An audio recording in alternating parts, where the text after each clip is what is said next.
Gets open for three. Dagger!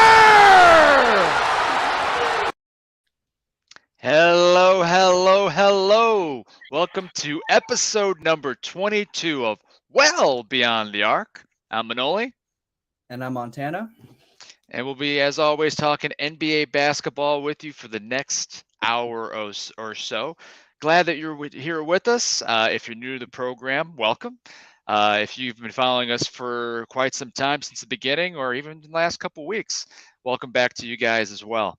If you haven't done so already, please hit subscribe on the bottom left-hand corner to the Yankee and the Brit Sports Group. That is who we are a part of. Appreciate the support. Appreciate you guys joining us. And man, wow, comments are rolling in fast and furious. Woo-hoo-hoo-hoo. Man, Montana, how you feeling today? I'm feeling good. I'm feeling really good. It's a new week. That's all I have to say for NBA basketball. It's a new week. Yeah, and Smoke's already in the running for comment of the show. We're only a couple minutes in here, so man, you're nice. You're looking a little baby face today, man. You're pulling it off. I guess so. I mean, I've been confused for a student at my job a couple of times. They forgot who I was and they thought I was a student instead of a teacher. So that was an interesting moment. But other than that, I'm rocking with it. It's not as hot anymore. Hawaii's too hot to have a beard like I had. Nice. Well, if I shaved this and ended up at your school, they just had me as a creepy old guy and probably escort me off the premises. But anyway, we've got through week number 1 of the NBA season. But before we dive in, want to give props and Montana, give you the floor. You got a couple new projects going on. Why don't you tell our listeners and viewers what you got going on?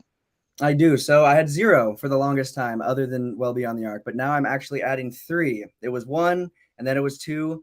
And now it's 3. But the first project I have is a show that is currently only on Spotify. It is my Lakers standalone show. I'm aiming for about 40 to 45 minutes an episode of just talking all about the Lakers, the good, the bad, mostly the bad. The first episode's a lot of I roast the team just a little bit more than I will probably do in most episodes, but it needed to happen. So you can find that on Spotify. It's called Purple and Gold Zone. So you'll find that on Spotify. And then I have another show on YouTube that I just started with a buddy of mine. It's called Video Game Talk. So if you're into video games, so far we've gone over a lot of like the current themes with video games. We also went over like the USB-C, and we go over stuff not just video games. It goes beyond that. It's kind of a tech show as well. So you can find that on YouTube. It's called Video Game Talk. And then I'm bringing back the show that I originally had when I first started being on Well Beyond the Arc, which is the Connor and Heffernan show. We're rebooting that show, and we are going to be bringing that within the next few weeks. So every single Monday I'll be dropping Purple and Gold Zone. Video Game Talk airs on Saturday, and then the Connor and Heffernan show will probably air on Saturday as well. So I'm going all in. I'm feeling creative, I guess. We'll see how it goes, but you can find all that stuff. And yeah, first episode of Video Game Talk is out on YouTube, and the first episode of Purple and Gold Zone is out on Spotify. So please, guys, check those out. I really appreciate that. Yeah, no, congrats, man, and good luck with all that. You're definitely gonna. Well, you're pining to be one of the most famous people in showbiz. You're gonna be on all the podcasts and everything. For me, I still got my site, my blog site, the Sports Page blog. You can find it at thesportspageblog.com. Just released a new entry about questioning whether or not Jim Thome is the most underrated power hitter of all time. So be sure to check that out. But hey, we're here to talk NBA basketball, and we're going to debut a new segment, a couple new segments here today. First segment we are debuting this week is called State of My Squad. And if you've watched our show over the previous 21 episodes, and even if you're watching us on YouTube, you'll notice that Montana is a diehard Lakers fan. I'm a diehard Bulls fan. We're going to spend a couple minutes each week just talking about our teams. So Montana, for the next couple minutes, you have the floor. Give us give us anything Lakers that's on your mind. So this is a really important bounce back week for my squad. We went 0-3 last week. Just ridiculous. Losing to the Trailblazers, that was just awful. AD had 6 blocks, but he could have gotten the 7th game-winning block, and I would have rather him have 1 block be the game stopping block than missing that one. But tough week. We've got the Nuggets on Wednesday. We got the Nuggets tomorrow. That's a tough matchup. And then we got the Timberwolves, and then we have the Nuggets again to finish the week out. So my hope is that we see the lineups shift a little bit. I'm hoping they can't really bring Russ off the bench quite yet. You know, Dennis Schroeder's still out with an injury. So I think they need to keep him on the floor, but they just need to take him out of the closing lineup. I think the biggest key is take Russ out of the closing lineup and just don't even have him. I mean, unless you're guarding a player like, you know, Damian Lillard, then that would have been good to have him on him. I don't know why, you know, Walker was on him. So the Lakers just need to figure their lineups out. We saw a lot of lack of consistency in lineups last week, and I think that was a big problem. But I'm confident that we can at least pull one win out this week. And even if we only win 1 out of 3, it would be really nice to beat the Nuggets or the Wolves. And going 0-3 and building up to 0-6, I did not enjoy that game at all. But I was pleased. The Lakers honestly did not. They stayed in it and they got out, Yeah. and then they did get back in. They were down by like 16, and then they started to make a push, but it wasn't enough.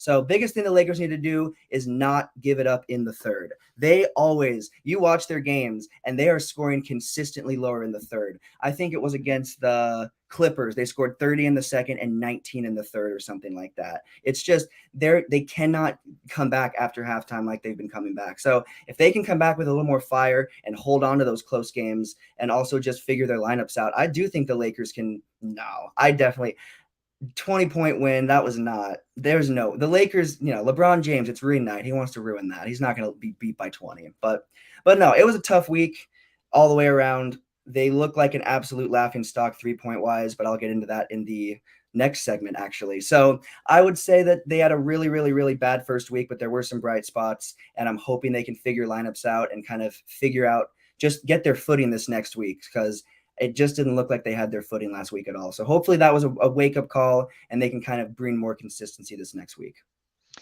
Good news is it's only 1 week, it's 3 games. So, that's the best thing about the NBA from a players and a fan standpoint is, all right, you lose one, you'll get a chance to make up for it in another night or two. So one thought I have on the Lakers, they their off-season moves were kind of questionable.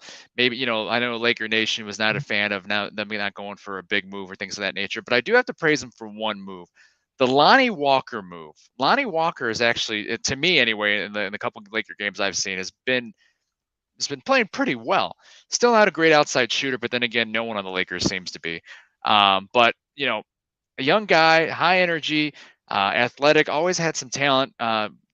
Formerly with San Antonio, but that might be a good pickup for the Lakers. So who knows? Maybe they can build off that, and they'll figure out a way to get him some big minutes. For me, my beloved Bulls are 2-2 as we're recording. We're live here today. Having defeated Boston 120-102 at home, a shocking win in my not think we were going to blow out Boston. Overall, solid week. I mean, from who's on the schedule, we had Miami, Washington, Cleveland, and Boston, and to come out of that 2-2, I'm happy. I'm not celebrating. I'm not ready to start buying my NBA Finals tickets yet, or even the playoffs tickets yet. But solid 2-2. It should have been 3-1. DeMar DeRozan went for the win in Washington, but that last-minute shot went in and out. But hey, no, not many complaints here, other than the fact that I am worried about third-year forward Patrick Williams. He was their former lottery pick, number 4 overall pick a couple years back out of Florida State. Missed most of last season with a wrist injury. He hasn't looked aggressive. He hasn't been aggressive. And this is a big year for P. Will, or they call him the Paw in Chicago. A lot of things are expected of him. Arguably one of the better defenders on the team. Has been looked at to hit some outside shots and hasn't done so. Just hasn't really been performing too well. So that's going to be a key position to see. I mean, he might be benched in favor of Javonte Green, or if he doesn't pick it up, I can see the Bulls packaging him in a midseason trade if they need something there. So a little worried about Patrick Williams. It's good to see Zach LaVine back and healthy. We're still waiting on Lonzo Ball, but we're going to be waiting on him for a little bit. But the fact that even though we didn't add three-point shooting that we needed, they're still looking solid. It's still early. Still, Billy Donovan still figure out the rotations, as is Darvin Ham with the Lakers. So I'm pleased with the start, but we'll see what happens here coming on. It's only going to get harder as there aren't any easy nights in the NBA. So we shall see. And the fact that there aren't any easy nights, that just contributes to some early season injuries that we've already seen. And the gentleman whose jersey Montana is wearing, Anthony Davis, had a little bit of a scare and left the game with back spasms a couple nights ago. But we've seen a couple injuries already. AD luckily hasn't missed any time for the Lakers. Zion Williamson left the game the other night with a hard fall. Brandon Ingram left the same game. Miles Turner hasn't even suited up yet because of an ankle sprain he suffered in warmups on opening night. Go figure. And the reigning rookie of the year, Scotty Barnes, left the game against Toronto with an ankle and a shoulder injury against Miami. Montana, these early season injuries, you worried? Is this a product of just coming out of training camp, or how much of these early season injuries bothering you, if any? So, I mean, we've always seen, early season injuries, but it doesn't bother me too much. I mean, we saw, I believe it was opening night when Gordon Hayward had that really hard fall, and that was, Yeah. I think that was the opening night. So we've seen, I mean, that was one of the worst. I watched that live, and that's one of the worst. That's one of the worst Same. injuries I've seen. That was just awful. That was Mm. gruesome. So we've seen arguably worse injuries happen like the first night, opening night. So there's a lot of injuries scattered around, but that's pretty expected, especially from a player like Zion. Zion's coming back from a bunch of different things. He's barely seen any time on the court, and there's a lot of question marks around him. So it does make a little bit of sense. Brandon Ingram also has had a couple of injuries in the past and is kind of not a breakable player, but you don't want him taking some hard falls. You don't want him, you don't want him doing those hard falls. And then this guy, I mean, it's just written in his storyline now. He is Mr. Injury. He is Mr. Injury prone. And I hate to see it. I did like that he came back, but like, what is he galloping on the side with a little brace around his back? And then he runs back on like 5 minutes later. It's like, if he was really injured, they should have kept him out. And if he was good enough to go back in, he shouldn't have left the game in the first place. Or at least he should have came back sooner, because his absence on the court, the Clippers did have a little spark, and that's when that kind of picked up a little bit more. So it can't blame it all on that, but it was definitely a part of that. It ruined their momentum. You want him and need him on the floor. He is someone that brings that energy and brings that connectivity. So when he left the floor, you saw that shift. So something you don't want to see, but something you expect at this point. Yeah. Well, I mean, we've been saying it ad nauseum. The Lakers are only going to be as good as Anthony Davis is healthy and stays on the floor. I'm a little bit more concerned about the New Orleans Pelicans injury. I mean, you got two of their top three guys going down. Hopefully, they're not going to be missing significant time. When talking about Brandon Ingram, last year's leading scorer for the Pelicans, and Zion Williamson, who Zion's looked great. And give credit. I mean, we've ripped him and Ben Simmons on this podcast previously, but give Zion credit. He's gotten himself in shape, looked good, has played well, has fit in pretty well with C.J. McCollum and Brandon Ingram. So hopefully those guys will come bounce back. But hasn't been anything too serious, knock on wood, in terms of injuries. But the only other one that I worry about is Scotty Barnes in Toronto. He's definitely a big piece of what they do, along with Pascal Siakam and Fred VanVleet. But Scotty Barnes is going to be a rising star, and hopefully he's not going to be out for too long with that multiple injury. So we shall see. But speaking of the reigning Rookie of the Year, how about the guys that are vying for this year's Rookie of the Year? I got to tell you, man, the rookies, I mean, we all expected big things out of Paolo Banchero in Orlando, but there's a couple other rookies that have been playing well, Montana. I don't know if you've seen some of these box scores, seen the highlights, seen these games, but in addition to Banchero, you got Jabari Smith with the Houston Rockets playing pretty well, getting off to a good start. Keegan Murray, my rookie sleeper in Sacramento, has played well the last couple nights. Shaden Sharp has gotten some minutes in Portland, has looked pretty well. And the man that I called Benedict Cumberbatch, I want to formally apologize to. I'm getting your name right now because you've definitely got my attention. And that's Pacers rookie out of Arizona, Benedict Mathurin. In fact, I think he set a record, or not the official NBA record, but had the most points scored by a rookie in his first 3 games in like 25 years, more than LeBron, more than Grant Hill, more than anybody else. Montana, which of these rookies, and even if it isn't somebody that I've mentioned before, which of these rookies has impressed you the most? I think it's got to be Benedict. I think we're seeing it's like the second coming of Paul George a little bit on that team. I feel like I see a player that is going to bring them back. And it throwback to when I remember, I think it was 2 episodes ago, I said that they might win executive of the year. The Pacers might be a team that makes good moves. Well, this right here was a really, really nice pickup for them. And I think that's the start of what they need to do to move forward. So he is just a bucket. That is one of the best players. But another player that I really, like you said, Jabari Smith, he is looking like he could be a double-double machine for Houston. I mean, 15.2 points, 7 rebounds, 1 assist, 1.8 blocks. I mean, that's a solid stat line. And I think his rebound numbers are only going to go up. So I think they've got themselves a really solid double-double guy. And Houston really likes double-double guys. So I think that there's a lot of bright spots. This is one of the most, I think this is the one of the most talented rookie classes we have seen so far. Show at least what they're showcasing, it is top to bottom super super super deep with talent. I mean, you've got Keegan Murray, you've got Jabari Smith. I mean, there's all these players, and we don't always have that. We always have a couple of like the high picks that do really well, but usually it's like some have a slow start or never really get that start that we think they'll have. But I think so far these rookies have gone above a lot of expectations as a whole class. Yeah, no, they've definitely shown out so far. I mean, Benedict Mathurin has surprised me, and he's still coming off the bench in Indiana. I mean, if you look who's in front of him, I mean, you see Buddy Hield, great player, well, not great player, good player, solid player, known for his shooting. If the Pacers are looking to rebuild, maybe Betty Hield's a guy you have to move in order to get Benedict Mathurin additional playing time, because he's already shown in the first 3 or 4 games of the season, dude belongs.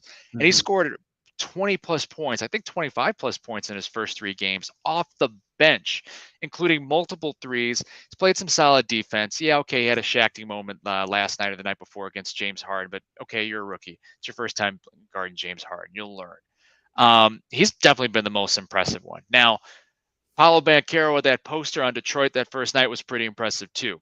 And speaking of Detroit, there's a rookie I didn't even mention. That's Jaden Ivey out of Purdue. I can't believe I forgot to mention a Boilermaker. He's played pretty well alongside Cade Cunningham. So all of these guys, I mean, it's a better than expected, at least than I expected, rookie class. No, absolutely. I mean, you always expect that there's talent because anyone that's Sure. in any class, it doesn't matter where they go in their career. Any player in any class has an unbelievable amount of talent, but they usually get overshadowed because again, the NBA is a whole different thing than college. It's a whole different, I mean, it's a whole different thing. So a lot of these players still get overshadowed, sometimes even on their own teams. It's not even always that they're getting overshadowed on other teams. They're just getting overshadowed. They're not high enough in the lineup on their own team to show up and show out. But a lot of these rookies that aren't even starting are showing up and showing out. And that's really good to see. I think this could be one of the best rookie of the year races we've ever seen. I think it's going to heat up to be absolutely one of the best rookie of the year races we've seen. And it's week 1. We have so much more basketball. Players can either decline or move forward. We've seen that, but I do think that we're going to have a really, really tight race looking at rookie of the year. I just think that's going to be a really nice competitive award this year.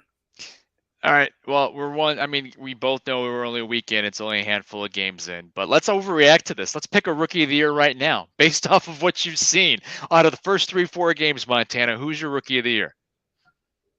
I got to go with Benedict. I think that's a player that's starting here and just going to gradually keep going up throughout the season, especially if he ends up finding his way in the starting lineup. I think it's over then. Yeah, no, I agree. I think he's the one that's impressed the most. He's definitely been the most surprising one. Maybe not surprising to himself, because if you remember, after he got drafted, they were asking him about matching up with LeBron James, and he's famously said, "Well, LeBron's got to guard me too," and he's certainly gonna get his chance here coming up soon. I think the Pacers are taking on the Lakers here shortly, but that's definitely going to be very interesting. But I got to give it to the Pacers. I mean, I was ripping them for trading Malcolm Brogdon away for office supplies. But I guess their plan was, okay, we're just going to get rid of everybody and go young. So I'm all of a sudden, not that we were already putting guys on the trade block, but I'm going to do it anyway. Miles Turner, Buddy Hield, you're on the trading block, and We'll yeah, take them. yeah, Rob Pelinka should definitely put in a call. And you know what I can see happening? Miles Turner, Buddy Hield, and maybe a dozen donuts from Dunkin' Donuts for Russell Westbrook. And the Pacers turning around, because Westbrook's in a final year, the Pacers turning around and buying him out. So that way you get Benedict Mathurin playing more. You get Chris Duarte, who was a surprising rookie for the Pacers, shooting guard out of Oregon last year. You got him backing him up. Maybe the Pacers are onto something. Who knows? It's going to be a little bit lean in Indiana, but so far they've actually played all right. Yeah, I think Pelinka was a scumbag as an agent too. Not that I have any experience dealing with him, but yeah, ask Montana how he feels about Rob Pelinka. Not a big fan. Not a big fan of that. Well, you may not be a fan of Rob Pelinka, but you're definitely a fan of our weekly game that Sweeping the nation, sweeping the interwebs, YouTube, Spotify, everything. Like Montana's even caressing the lettuce on his head to get ready for this. Yes, it's time for this week's edition of NBA Player Or. If you've watched this week and week in, you know how the game is played. But if you're new to Well Beyond the Arc, we're going to explain how the game is played. Each week, I give Montana 5 names of people, and Montana has to tell me whether or not that person is a current or former NBA player or someone from another profession. And that profession, that job can change week over week. We've had European politicians. We've had boy band guys. We've had comedians. We've had Brooklyn Nine-Nine cast members. But Montana doesn't know week in, week out what I'm going to choose. And heck, I don't even know what I'm going to choose until hours before the game. So, but in the event that Montana gets an answer right, you will hear this sound. Victory! Thank you, Johnny Drama. And if he gets it wrong, you'll hear this sound. I'm a big fan of that wrong answer sound, the new sound we got going on, and the picture of the mom. But that's definitely victory there. All right, Montana, how you feeling? Good for now, but I might change that answer in a couple seconds. Well, you are 72 out of 100. That's 72% correct. Man, I know that, C's get degrees, but man, you might be able to get a doctorate getting some extra credit here. One of the better guessers I've encountered in my lifetime. Well, I guess my question before we go forward is, did you happen to catch the Monday night game last night between the Bears and the Patriots? I did not. That would have helped you today, because the category this week is NBA player or current Chicago Bear. Oh, man. All right. Wow. All right. And I'll give you a hint. Justin Fields is not one of the names that I'm going to be throwing at you. This is going to be really bad if I get this wrong, because this is like are the NBA players, is it any NBA players? Is it also current? I don't want to give that away, but let's put it this way. No, they've played in this century. Okay. I haven't gone back to the 80s or 70s for you. This is going to be the one. I might get 0 for 5. I'm just going to pronounce that. Right. Come on I'm now. not just going to announce that right now, but let's see it. Well, I was told when I submitted these. That's why I don't know the players, because they're such a bad team. Hey, man, 3 and 4. I mean, we're right there with the Packers. Oh, wait, they suck too. All right. Name number 1. Is this a name of a current or former NBA player or a name of a current Chicago Bear? The name is Trenton Gill. Trenton Gill. NBA player.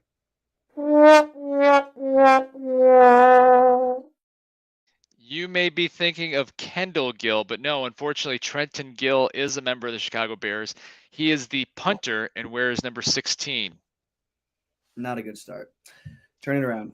He's turning around right here. All right. Name number 2. Is this the name of an NBA player or current Chicago Bear? Or NBA player or current Chicago Bear, excuse me. Clarence Weatherspoon. Chicago Bear.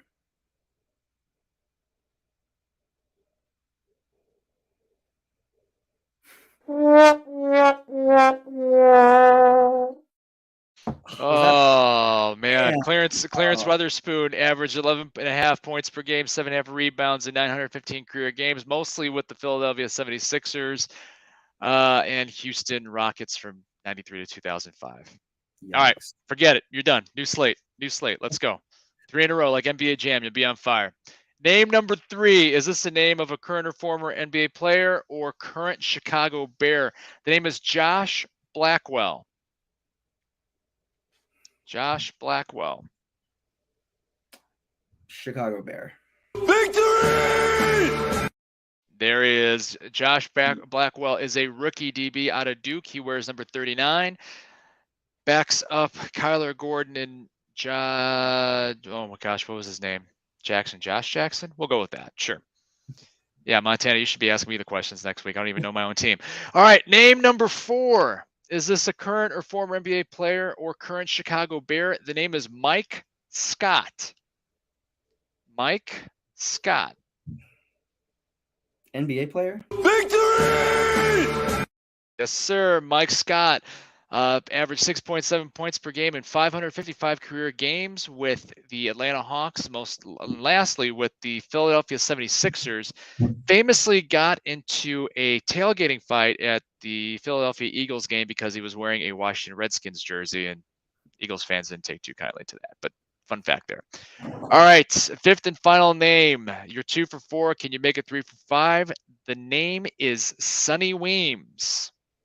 Sonny Weems. Chicago Bear.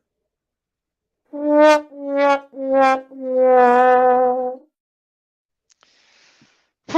Well, no. Sonny Weems, former NBA player, averaged 6.5 points per game from 2008 to 2016, most notably with Denver, Toronto, and Philly. Yikes! Is that my worst one? I don't know. It's it might be tied for your worst one. I don't know if it's the worst one, but that brings you to 74 out of 105. Yeah. Jane, I thought that was going to be easy for you, but I guess not. No, I don't know any Chicago Bears player except Justin Fields. I don't blame you because I don't think most people don't. No, I don't take time to learn about names of like 6 or 7 win teams usually. So I gotta wear that. Hey, so far they're not doing too bad though. It's better than they have done before. So gotta give them a little credit, I guess. Hey, I gotta wear it until they get better. I can't really say much to that, but in the meantime, we're gonna hold briefly for a word from the Yankee and the Brit. What's up, everybody? It's your boy Jay from Yankee and the Brit telling you to come over and check out our shows. The Yankee and the Brit Sports Talk, Well Beyond the Arc, the Markout Podcast, Flagrant and Foul, Real Talk with Jay, and MMA Underground Weekly at YouTube/The Yankee and the Brit. Deuces. All right. Well, we probably had a couple extra seconds there. We could have plugged Jay's fantasy basketball team there. Definitely smoking it. Him and I got wins our first week, but it also helps to have Joel Embiid, who's a pretty good fantasy player. Not a good 76er right now, but fantasy player, that's all we care about. Anyway, before we get to our new segment, wanted to touch on some comments that NBA Commissioner Adam Silver made about them looking at penalizing teams for tanking. Now, granted, in recent years, they've revamped the draft lottery to make it less of an incentive for teams to tank and making it harder for them to land the number 1 overall pick or picks 1 through 3. But he actually had some curious comments about talking about that the fact that the NBA is looking really closely at this and talking about even introducing the idea of relegation for the worst NBA teams like they do in Premier League soccer or European soccer. Montana, what do you think of those comments by the commissioner? Do you ever see the NBA relegating the worst teams to like the G League? I don't think they should. That's ridiculous. I don't think, and I'm a pretty big Silver fan. I think that he's pretty solid. But this to me is just, I'm really unsure why that's the case. And I'm not just saying that because the Lakers would potentially be at the bottom of the bottom right now, But obviously, tanking. Some teams don't tank, they're just bad. That's the problem. Some teams are just really, really poorly constructed teams that can't win games. Not every team that loses is tanking. So I just think, and like we look at teams like the Spurs, it's not a problem for so far. We'll get to that in a little bit. But for the Spurs, it doesn't look like it might be a problem so far. But Popovich would never tank. I don't see Pop ever being a coach that would actually fully tank for a player. I just don't think that would be the case, especially at his point in his career. Other coaches potentially would, but I just don't see that being. And that's one of the teams that people were thinking might try to tank. But I don't think that they should do. I don't know. I don't like tanking, but I also believe that a lot of teams that are losing that amount of games are just really poorly constructed teams. And that doesn't mean they're intentionally trying to tank. So maybe they can find some type of middle ground, but I'm not sure how you find a middle ground with that thing they're trying to put through. I don't think there can be a middle ground with that.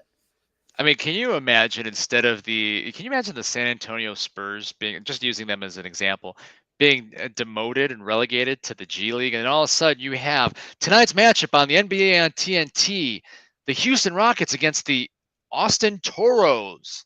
No, there's no way this can happen. There's way too much NBA. There's way too much money in the NBA. Too big of the arenas. There's no way they can justify it for balance the economic scales. I don't know how they do it in soccer. I really don't. But I don't see how the Players Association would ever agree to this. He's just trying to come up with ways to try to scare the owners or come up with ideas to prevent tanking. And as much as a fan of I've become of Adam Silver, I think in recent years, I think he's trying to try a little too hard to tinker with something that's not necessarily broken, like this whole play-in tournament thing. Well, we'll get to that another time, but which I'm totally against. But yeah, no, I'm good. I'll pass on this whole relegation thing. But tanking, meh.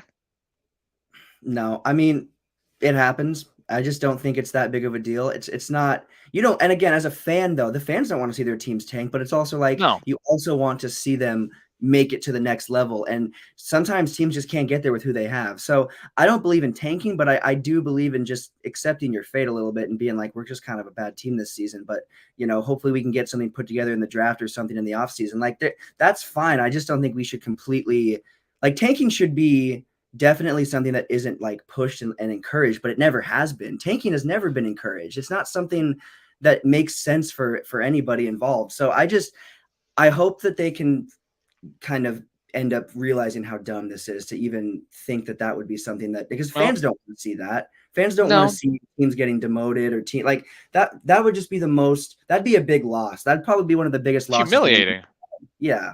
That would be ridiculous. And I think it would turn off fans too. I mean, I'm sorry. No offense to the no offense to the Austin Toros, but I don't want to see them unless they're playing another G League showcase. I'll watch that, but no. G League versus G League, but G League versus, I mean, that would be ridiculous. That would be it wouldn't even be a game. It wouldn't even be worth. I mean, it wouldn't be something. And the shifting that would happen, like that would just confuse people and just be a huge problem. So it just would not work. There's no way that they can even try to make that thing work. I just don't think, I don't know.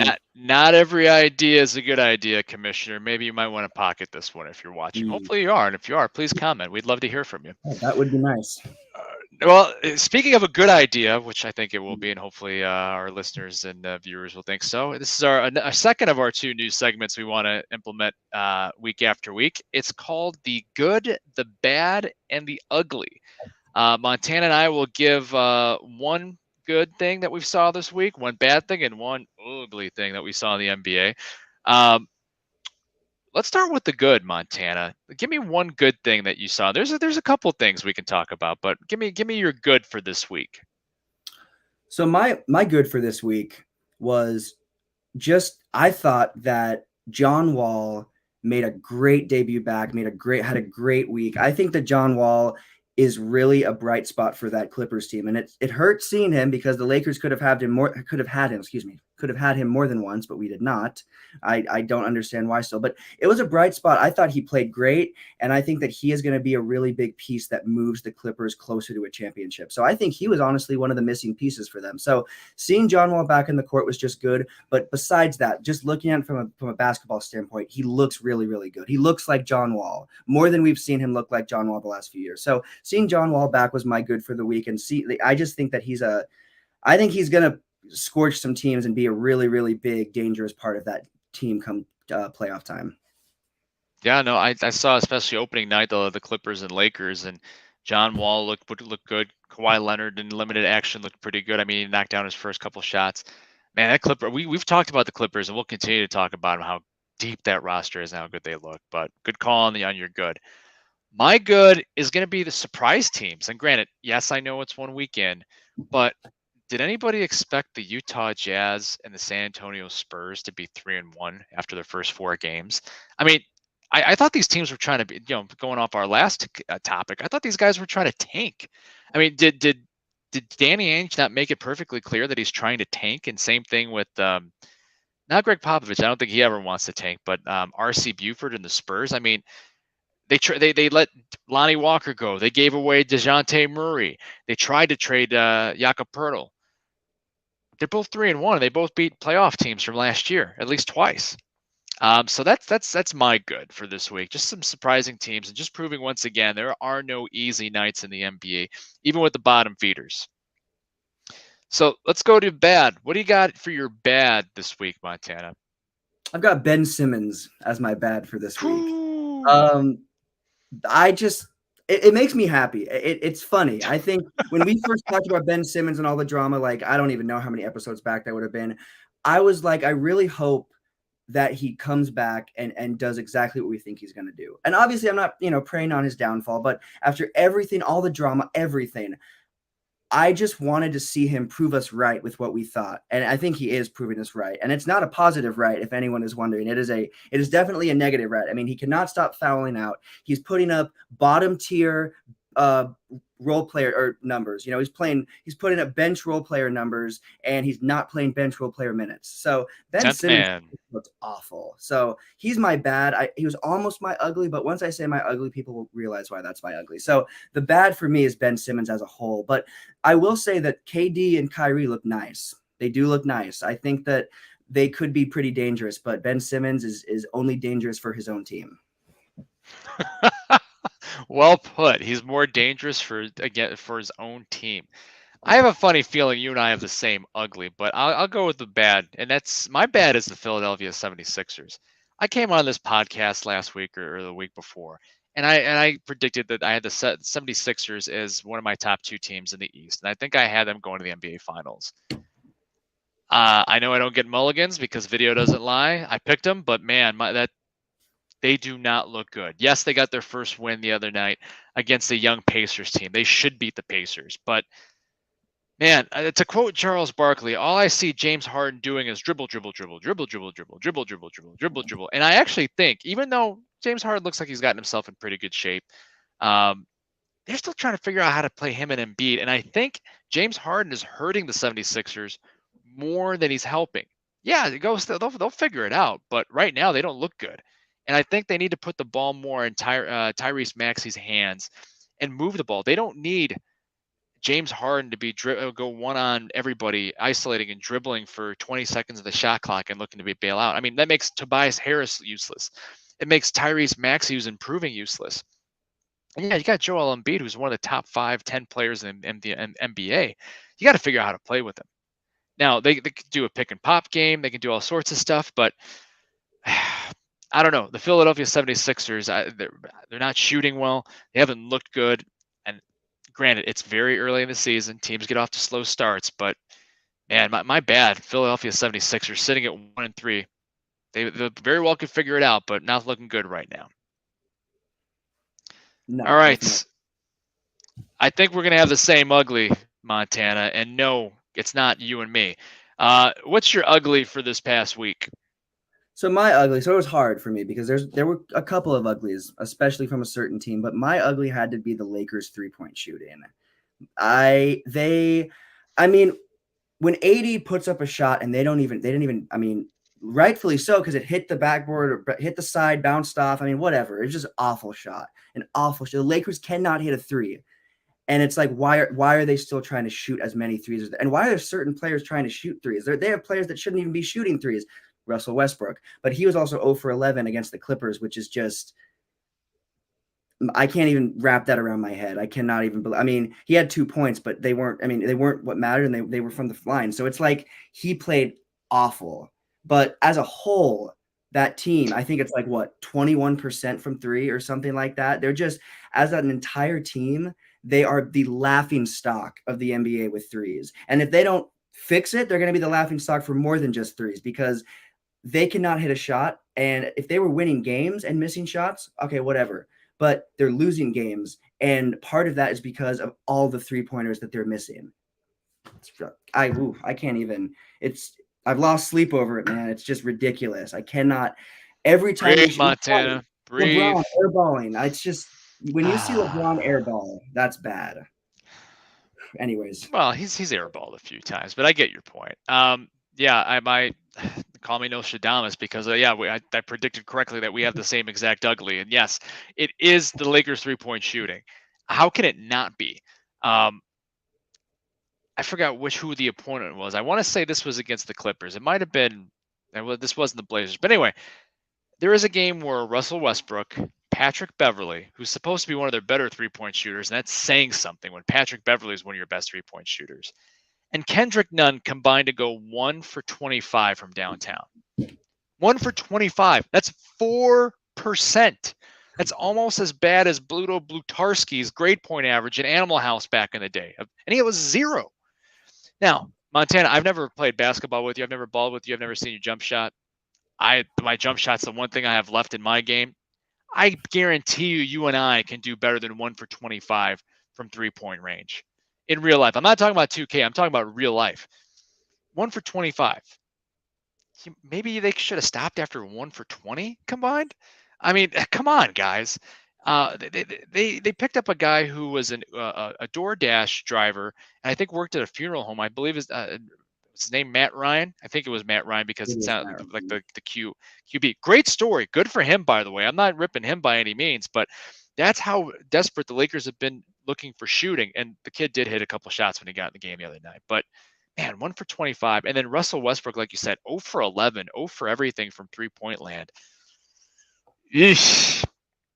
I would be, if I was Rob Pelinka, I would beg the Pacers to get Miles Turner and more so Buddy Hield out to the Lakers, get some shooting, give up the Hollywood sign and trade. Who cares? Give up whatever the Pacers want, but get some shooting out in LA. Otherwise, LeBron's one of your better 3-point shooters, and the viral video of Yusuf Nurkic turning his back, not even caring about AD shooting a three.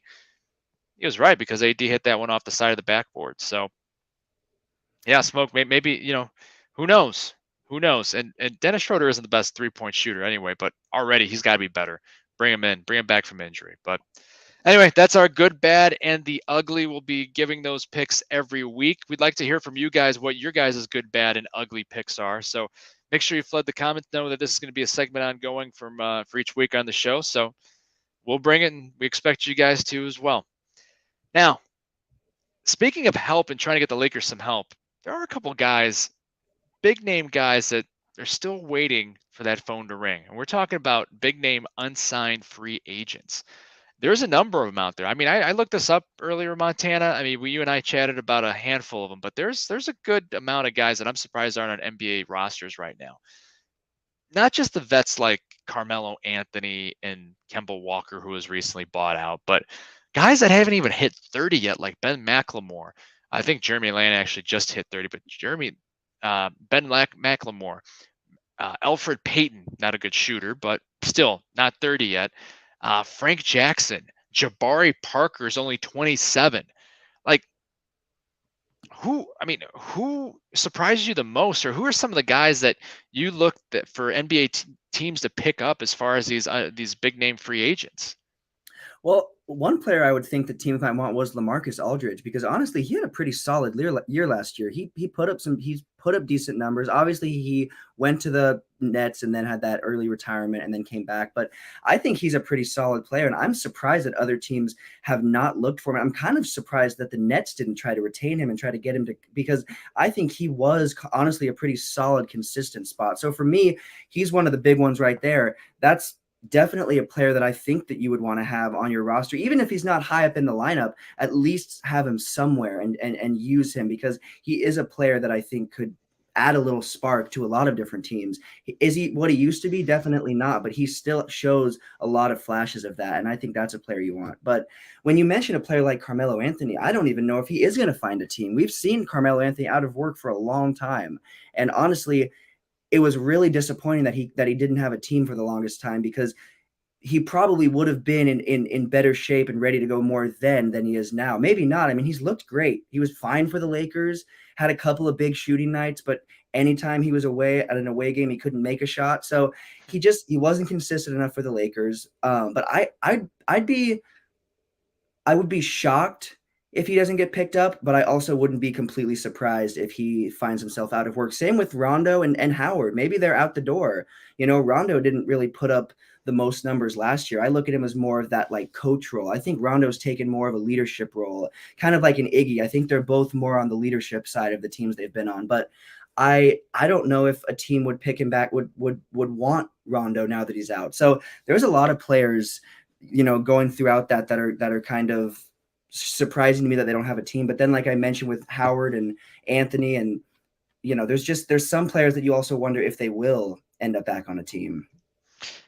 I'm gonna throw a couple names at you that I think they're bigger names, but not to pick on your Lakers, but we're gonna pick on them a little bit. How would you feel about the Lakers picking up a guy like Rodney Hood? Oh, absolutely. I would. Yeah, that would be exactly what we need. Honestly, at this point, it would take a lot for me to say nah, because the Lakers are such an incomplete roster, but he would add he would add a lot to the team. He would add a lot to the team, absolutely. Even a player like, why don't we go after a player like DeMarcus Cousins again? Why don't we get Cousins back? I Because was just about to say that. Cousins and AD, when they were in New Orleans, were scary. And when he was on the Lakers before, he never suited up because of injury, but I would have loved to have him back. That would be huge. I would much rather have him over Thomas Bryant. I know who Thomas Bryant is, but every time I look, I'm like, who even is like Thomas Bryant? Oh, that's awesome. And everyone's like, this is an A+ signing. Not related to Kobe. No, unfortunately. Not Maybe a game like Kobe. Nope. Not even Well, close. But I'm glad you brought up DeMarcus Cousins. I mean, yeah, he hasn't been the same after his injuries, right? But he got a chance to at least be a backup center last year and got some pretty good playing time in Denver. I think DeMarcus Cousins still has some game. He might not be a star. He might not be someone that you can build a franchise around. He might not even be a starter, but I think he especially in a league where you need big guys to pick and pop and rebound. I think DeMarcus Cousins can bring some value, and I think that'd be a great pickup for the Lakers or any team right now. Hell, if my Bulls called DeMarcus Cousins, I mean, granted, I know that's not what they're trying to do defensively, but I'd be all for it. I'd be all for it, giving him at least a 10-day try it out and see how it goes.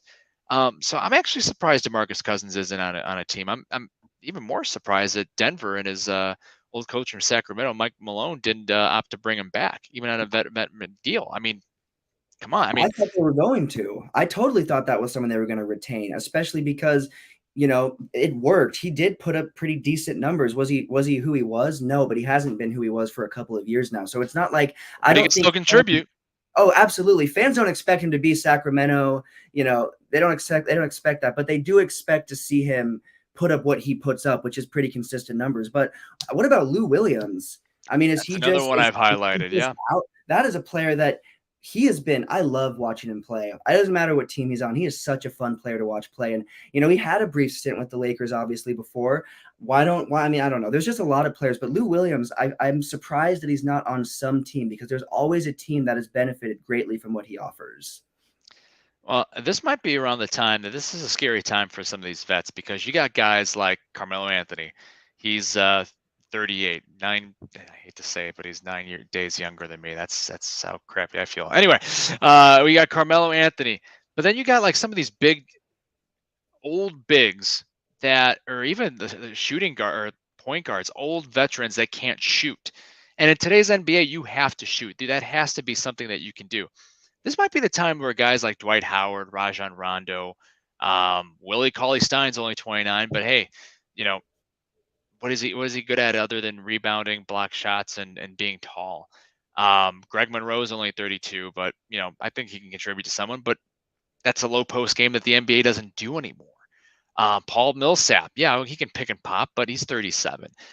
Some of these guys that you keep talking about year in, year out, and even LaMarcus Aldridge, who has that skill, who can be picked up by someone, these guys are getting the wrong side of 30. And heck, they're on the wrong side of 35, most of them. And I think now's about the time where it could be that phone might not ring ever again for those guys. But for guys like a Kemba Walker or Rodney Hood, I don't see why a team like the Lakers or any other team wouldn't take a flyer on those guys, especially Kemba Walker. I mean, Kemba Walker's already a better shooter than most of the guys on the Lakers roster. I mean, is he solving the problem? No, but I think he would help, and I think you need all the talent that you get. And if it's a money thing, you get these guys on a veteran minimum, especially guys like Kemba Walker that got bought out. He's not worried about the money. I mean, Rob Pelinka, you got guys. I mean, those are the first two calls I make if I'm Rob Pelinka. Actually, three: Rodney Hood, Kemba Walker, and DeMarcus Cousins. Those are three guys I would look at least bring in for a workout. And I think they would help offensively. They can't be any worse than what they already have now, but we shall see. It's going to be a long season, and I'm sure halfway through, especially if those guys are still working out, Carmelo Anthony's in the lab still working out, hoping for one more run, but sure some of these guys will be picked up, but for others, that phone might not ring again. So yeah, I mean, we've seen that happen before with players. Even they kind of go out of their range, and then that's it. And once you're out, it's pretty hard to get back in for some of these players. Yep. So A lot of them, and again with Carmelo Anthony, I honestly I wasn't sure if we were going to see him again before he got to Portland.